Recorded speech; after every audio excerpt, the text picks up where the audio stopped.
कि आदमी के जीवन में उतार और चढ़ाव हमेशा आते रहते हैं। आदमी के जीवन में आशा भी होती है, निराशा भी होती है, क्योंकि जो भगवान का सिस्टम बना हुआ है ना, वो ऐसा ही बना हुआ है। अभी क्या चल रहा है? दक्षिणायन। अभी सूर्य कहाँ है? दक्षिणायन में है।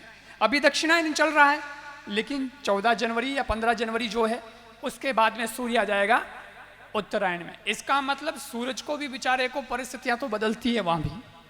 अभी अभी सूर्य ग्रहण गया है, उसको भी ग्रहण लगता है। वो भी कभी 6 महीने दक्षिणायन में रहता है, कभी उत्तरायण में रहता है। ये जो साल आएगा ना, इसमें भी अभी तो सर्दी है, लेकिन फिर गर्मी आएगी, उसके बाद में फिर बारिश आएगी, फिर धीरे धीरे वापस सर्दी का मौसम आएगा। ये बदलता रहता है। कभी कभी ज़्यादा बारिश हो जाती है, कभी कभी होती ही नहीं है, कभी कभी बहुत गड़बड़ हो जाती है। अभी हम लोग राजस्थान में, तो राजस्थान में बहुत ठंड पड़ रही है। आपके यहाँ है तो बिल्कुल कोई ठंड पड़ने की ज़रूरत ही नहीं है। ये परिस्थितियाँ बदलती रहती है, ये मौसम बदलता रहता है। ऐसा ही है, ईश्वर कहता है कि परिस्थिति तुम्हारे हाथ में नहीं है, ये बदलती रहती है, लेकिन मनस्थिति हमारे हाथ में है। उस मनस्थिति को जिस व्यक्ति ने संभाल लिया, वो व्यक्ति जहां है वहीं आनंद बना सकता है, जहां है वहीं आनंद बना सकता है। बुरी परिस्थिति आदमी के जीवन में आती है, अच्छी भी परिस्थिति आदमी के जीवन में आती है, लेकिन याद रखें, आदमी बुरा नहीं होना चाहिए। परिस्थितियां भले ही बुरी आ जाए, लेकिन व्यक्ति बुरा नहीं होना चाहिए। यही तो होता है, समय बुरा होता है, लेकिन आदमी बुरा नहीं होना चाहिए।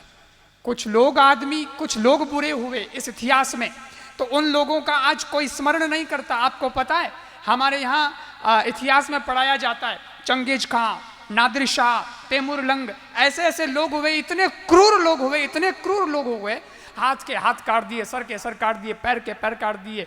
लेकिन चंगेज खां के बारे में आपको पता है, चंगेज खां ऐसा था कि वो लोगों के सामने जब जाता था तो तलवार लेकर के जाता था, जहां जाता था वहां काट कूट के आता था, कुछ न कुछ करता था, खून बहाता ही था। और लोग कहते थे कि ये तो बड़ा गजब का आदमी, ये तो बड़ा गजब का आदमी, ये डरता ही नहीं है। लेकिन अंदर ही अंदर वो भी डरता था। इतना डरता था कि वो सोते सोते नींद नहीं लेता था। उसके बारे में कहा जाता है कि वो बैठे बैठे नींद लेता था। वो सोते सोते क्यों नहीं लेता था? उसको पता था कि सो जाऊंगा तो यार नींद गहरी आ जाएगी, पता नहीं कोई आके मेरे को ना मार दे। खुद डरता था और वो बैठे बैठे नींद लेता था, ऐसे झपकियां ले लेके सोता था। एक दिन की बात, झपकी ले रहा था, नींद आ रही थी, तो नींद में उसको सपना आ गया बैठे बैठे, तो सपने में ही चल पड़ा। सपना क्या आया? सपना ये आया कि कोई दुश्मन आ गया है और वो मुझे मार रहा है। तो जैसे उसका ऐसा सपना आया तो वो डर के मारे ऐसे ही नींद के अंदर चला तो जो उसका टेंट था, उस टेंट का कोई खंबा था, उस पे कोई खिल्ला लगा था, और कहते हैं कि उस खिल्ले से उसका सर टकराया और वो वहीं पे खत्म हो गया। जो व्यक्ति अपने जीवन में लोगों को डर देता है, उसको डर वापस मिलता है। जो व्यक्ति औरों की जान लेता है, एक न एक दिन उसी को भी इसी प्रकार से मरना पड़ता है। लेकिन याद रखना, जो व्यक्ति अपने जीवन में हर व्यक्ति को निर्भय बनाता है, भगवान उसे भी निर्भयता प्रदान करता है। जो व्यक्ति औरों को जीवन प्रदान करता है, लोगों को जो जीवन प्रदान करता है, तो परमात्मा भी उस व्यक्ति को मौत के मुंह से भी निकाल के बाहर ले आता है। ये परमात्मा का उसूल है, ये परमात्मा का सिद्धांत है। इसलिए जीवन को जीना तो हमेशा अच्छाई की तरह सोच करके जीना, भलाई की तरह जीवन को सोच करके जीना। क्योंकि एक बात मैं कहा करता हूं, इसी दुनिया में राम भी हुए और इसी दुनिया में रावण भी हुआ। दोनों की राशि तुला राशि है। राम र से शुरू होता है, रावण भी र से शुरू होता है। लेकिन रावण और राम में फर्क यह है कि रावण ने क्या किया? रावण बुराई की राह पर चला, रावण ने मारने काटने का काम किया, और भगवान राम वो भलाई की राह पर चले, वो अच्छाई की राह पर चले। तो आपको पता होना चाहिए, हर साल दशहरे के दिन रावण का पुतला फूंका जाता है। जोधपुर में रावण रो चबूतरो बनो मोटो पुतलो बनावे। हर साल रावण का दशहरे के दिन पुतला फूंका जाता है, उसको जलाया जाता है। याद रखना, अगर रावण की तरह बुराई की राह पर चलोगे तो इस दुनिया में जलाए जाओगे, लेकिन इसी दुनिया में राम की तरह भलाई की राह पर चलोगे तो इसी दुनिया में पूजे जाओगे, पूजा शुरू हो जाएगी। अब निर्णय तो आपको करना है कि आपको क्या बनना है। इसी दुनिया में कंस भी हुआ, इसी दुनिया में कृष्ण भी हुआ, लेकिन सज्जनों, कंस इस दुनिया में हुआ तो वो बुराई का प्रतीक माना गया, और कृष्ण इस दुनिया में हुए तो वे अच्छाई के प्रतीक माने गए। मैं याद करना चाहूँगा कि भगवान श्री कृष्ण ने भी सदा अपने जीवन में यही सिखाया कि प्यारे, परिस्थितियाँ कैसे भी बनती रहे लेकिन कभी भी टूटना मत, कभी भी हारना मत। भगवान श्री कृष्ण ने तो सदा कहा कि कर्मण्यवाधिकारस्ते माँ फलेषु कदाचन, माँ कर्म फल है तुर्भुर माते संगोस्त्व कर्मणि।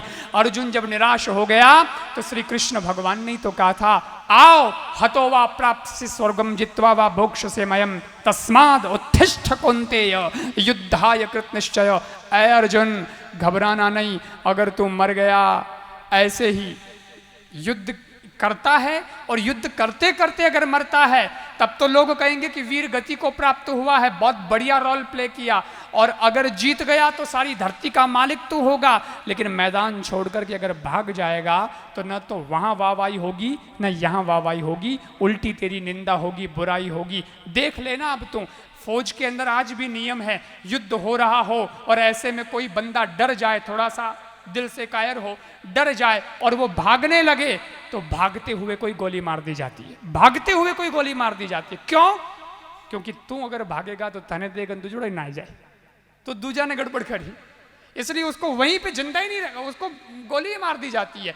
अगर तू भाग जाएगा अर्जुन तो तेरी निंदा होगी, तेरी बुराई होगी, लेकिन युद्ध करते करते डटकर अगर मर भी गया तो तेरी वाहवाही होगी। यही श्री कृष्ण भगवान ने संदेश जब अर्जुन को दिया तो पिछवाड़े में गया हुआ अर्जुन रथ के आगे आता है, गांडीव हाथ में लेता है और सज्जनों ऐसी टंकार छोड़ता है कि उसके बाद में सारा परिदृश्य बदल जाता है, इतिहास बदल जाता है।